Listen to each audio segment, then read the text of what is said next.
Hello students, आपके अपने इस ऑनलाइन चैनल ज्योग्राफी विद सुमन में आप सभी का वेलकम है।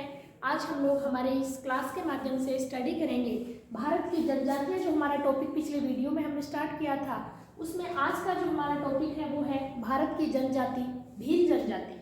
यानी भारत की जनजातियां जिसका हम अध्ययन करने जा रहे हैं कि उनका निवास क्षेत्र क्या है, उनकी सामाजिक, आर्थिक, राजनीतिक व्यवस्थाएं क्या है, उनका रहन सहन किस तरह का है, उसके बारे में हम संपूर्ण डिटेल यहाँ अध्ययन कर रहे हैं। तो आज की जो हमारी जनजाति है वो है कौन सी जनजाति? भील जनजाति। सबसे पहले तो अगर इस भील का मैं अर्थ बताऊं तो इस शब्द में ही, इस जनजाति के अपने इस शब्द में ही इसका एक शाब्दिक अर्थ छिपा हुआ है।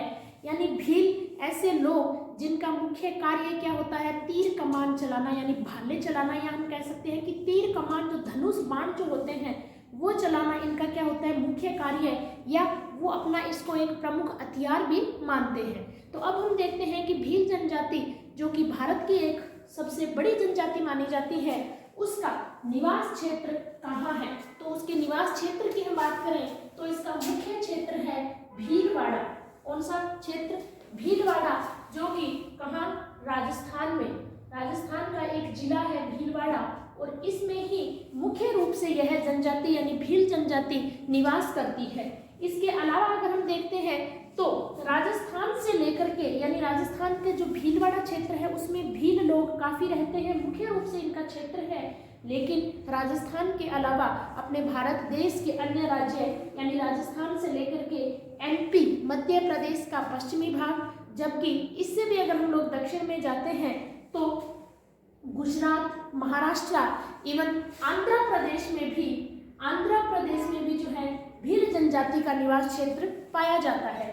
यानी मुख्य रूप से हम देखें तो भीलवाड़ा, यानी भीलवाड़ा का नाम भी किस पे पड़ा है? भील जनजाति ने ही पड़ा है। तो ये इसका मुख्य क्षेत्र है, जबकि अन्य क्षेत्र में राजस्थान से लेकर के एमपी, गुजरात, महाराष्ट्र, इवन आंध्र प्रदेश तक भील जनजाति अपना निवास करती है। नेक्स्ट हम देखते हैं कि इनका जो निवास क्षेत्र है वो किस में आता है? उष्ण कटिबंध में आता है। यानी इस क्षेत्र में शीतकालीन तापमान अगर हम देखें तो 10 डिग्री सेंटीग्रेड मुख्य रूप से रहता है, और ग्रीष्मकालीन जो तापमान होता है वो 40 डिग्री सेंटीग्रेड औसत तापमान रहता है। कब का? ग्रीष्मकाल का। इसके आधार पर ही हम कह सकते हैं कि भील जनजाति जो है वो उष्ण कटिबंध के हिसाब से अपना निवास करती है, या उनके रहने का जो है वो तरीका होता है। इसके वर्षा की अगर हम बात करें तो 50 सेंटीमीटर से लेकर के, यानी जो इनके निवास क्षेत्र है उन क्षेत्रों में पर्टिकुलर वर्षा की बात करें तो 50 सेंटीमीटर से लेकर के 150 सेंटीमीटर तक वर्षा होती है। और इस वर्षा के आधार पर ही अब हम जब आगे अध्ययन करेंगे कि इनका जीविका निर्वाह किस पे डिपेंड है या किस प्रकार के ये कार्य करते हैं, तो उस वर्षा के आधार पर ही इनका मुख्य कार्य, या हम कहेंगे इनके जीविका निर्वाह के लिए कृषि कार्य इनके द्वारा किया जाता है। तो जिस क्षेत्र में जिस प्रकार की जलवायु है उन क्षेत्रों में उसी आधार पर ये लोग अपना जीविका निर्वाह का कार्य भी करते हैं। अब हम आगे देखते हैं कि इनके जीविका निर्वाह का कार्य क्या है। तो सबसे पहले जो मैंने आपको इसके शाब्दिक अर्थ के बारे में बताया, कौन सा? भील लोगों का मुख्य कार्य भाले बनाना या तीर बनाना, यानी धनुष बाण बनाना जो है वो इनका क्या है? मुख्य कार्य है। और ये आज भी धनुष बाण को अपना क्या मानते हैं? अपना मुख्य हथियार मानते हैं। इसके अलावा भील लोग जो है वो कृषि कार्य भी करते हैं, आखेट का कार्य भी करते हैं, और कहीं कहीं जहाँ वर्षा की मात्रा कम है, जहाँ कृषि कार्य ये नहीं कर पाते हैं या कम मात्रा में होता है, तो वहाँ ये भेड़ पालन भी इनके द्वारा किया जाता है। भेड़ पालन के अलावा इनके द्वारा मुर्गी पालन भी धीरे धीरे किया जाने लगा है। यानी भेड़ बकरियों के साथ साथ मुर्गी पालन जो है, पोल्ट्री फार्म जो है, वो इन लोगों में आज के समय में एक नया ट्रेंड आया है कि ये मुर्गी भी धीरे धीरे पालने लगे हैं। यानी भेड़ पालन के साथ साथ मुर्गी पालन भी इन लोगों के द्वारा वर्तमान समय में किया जा रहा है। कृषि की अगर हम बात करें तो ये लोग जिन क्षेत्रों में निवास करते हैं वो पठारी क्षेत्र भी है, तो वो कहीं कहीं मैदानी क्षेत्र भी है। यानी पठारी क्षेत्र होने के कारण उबड़ खाबड़ धरातलीय क्षेत्र वहाँ का है, जबकि समतल मैदानी भाग क्या है? कम है। और इनके द्वारा की जाने वाली कृषि जो है वो किस प्रकार की कृषि है? झूमी कृषि है, जिसके अलग अलग नाम भी है। एक जगह कहा जाता है इसको चिमाटा, तो दूसरा इसका प्रकार होता है दजिया। अगर चिमाता की हम लोग बात करते हैं तो मैंने आपको बताया कि पठारी क्षेत्र है या कहीं कहीं छोटी छोटी पहाड़ियां भी है, तो पहाड़ी ढालों पे, कहाँ, पहाड़ी ढालों पे की जाने वाली जो कृषि है उसे क्या कहा जाता है, चिमाता, पहाड़ी ढालों पे। जबकि जहाँ बीच बीच में समतल मैदानी भाग आता है, वहां समतल मैदान में की जाने वाली जो कृषि है उसे क्या कहा जाता है, दजिया। समतल मैदानी क्षेत्र पे जो की जाने वाली कृषि है उसे क्या कहा जाता है, दजिया। तो ये दोनों शब्द आप लोग ध्यान में रखिए कि चिमाता किसे कहा जाता है, पहाड़ी ढालों पर भील लोगों के द्वारा की जाने वाली जो कृषि है उसे चिमाता कहा जाता है, जबकि समतल मैदानी क्षेत्र पर की जाने वाली जो कृषि है उसे दजिया कहा जाता है। अगर इनके द्वारा की जाने वाली कृषि में हम लोग फसलों की बात करते हैं तो ये लोग मक्का, जवार, बाजरा, पपीता, बैंगन यानी कुछ सब्जियां और मुख्य रूप से अनाजों में मक्का, जवार, बाजरा जो मोटे अनाज होते हैं उनकी कृषि इन लोगों के द्वारा की जाती है। नेक्स्ट हम बात करते हैं इनकी वेशभूषा के बारे में। सबसे पहले मैंने आपको बताया कि इनका निवास क्षेत्र जो है वो क्या है, उष्ण कटिबंध में है। तो उस कटिबंध के आधार पर ही, वहाँ की जलवायु के आधार पर ही अगर हम लोग देखते हैं इनकी वेशभूषा के बारे में तो इनके द्वारा सूती वस्त्र धारण किए जाते हैं, यानी सूती वस्त्र जो है इनके द्वारा सदैव धारण किए जाते हैं।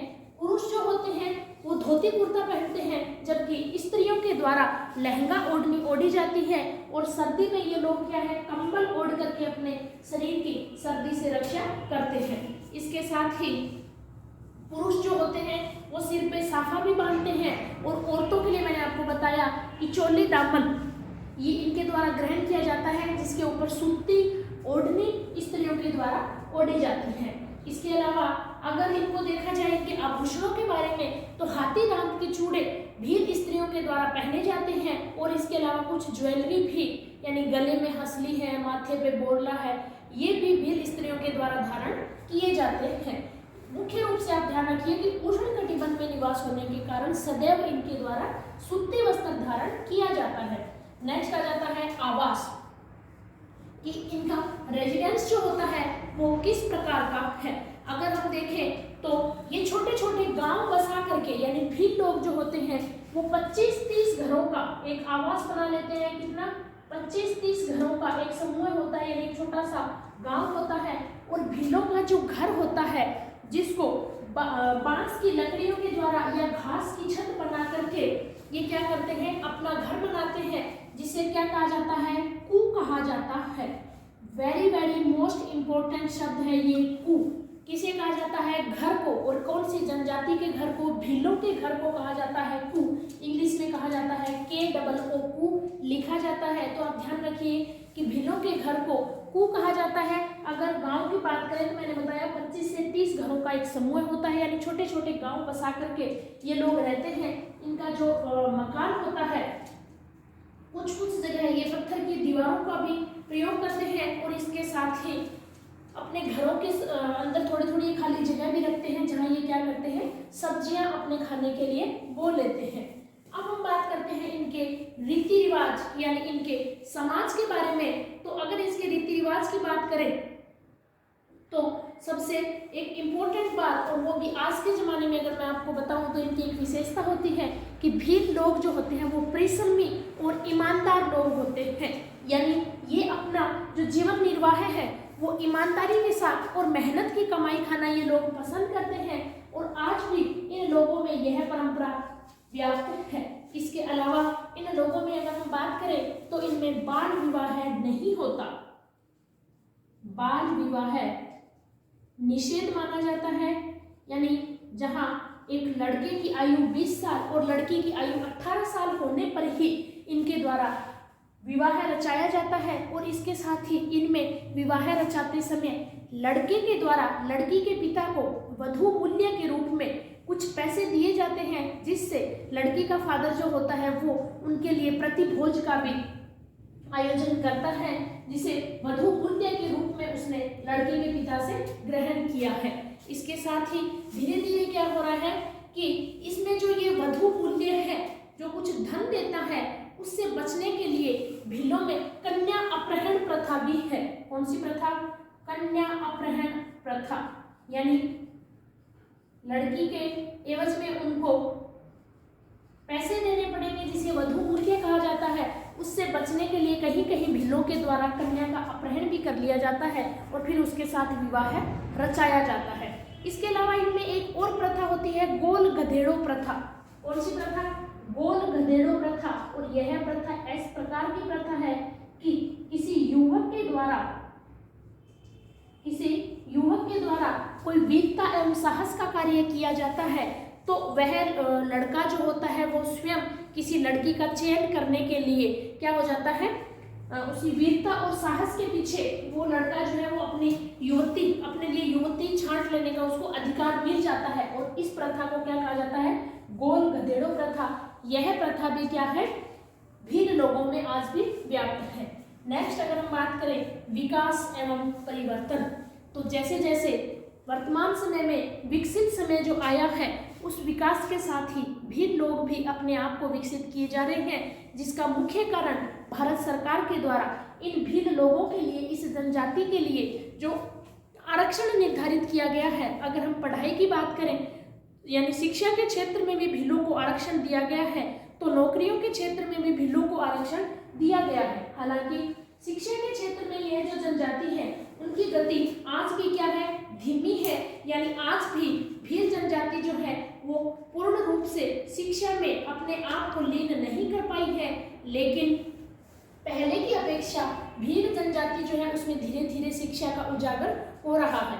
दूसरा अगर हम देखें तो भारत सरकार के द्वारा धीरे धीरे भील लोगों को, जहाँ पहले ये जंगलों में निवास करते थे, पहाड़ी ढालों पे निवास करते थे, जो पठारी क्षेत्र, जो उबड़ खाबड़ क्षेत्र था उनमें जो निवास करते थे, आज भारत सरकार के द्वारा गांव में या पर्टिकुलर किन्हीं किन्हीं क्षेत्रों में जो है उनके द्वारा सरकारी पट्टों पर यानी सरकारी कृषि भूमि जो होती है उन पे भी पट्टे दिए जाने लगे हैं, जिससे ये लोग जो है वो एक जगह स्थायी कृषि भी करने लगे हैं। तो इस प्रकार से इनमें क्या है, धीरे धीरे परिवर्तन भी आ रहा है।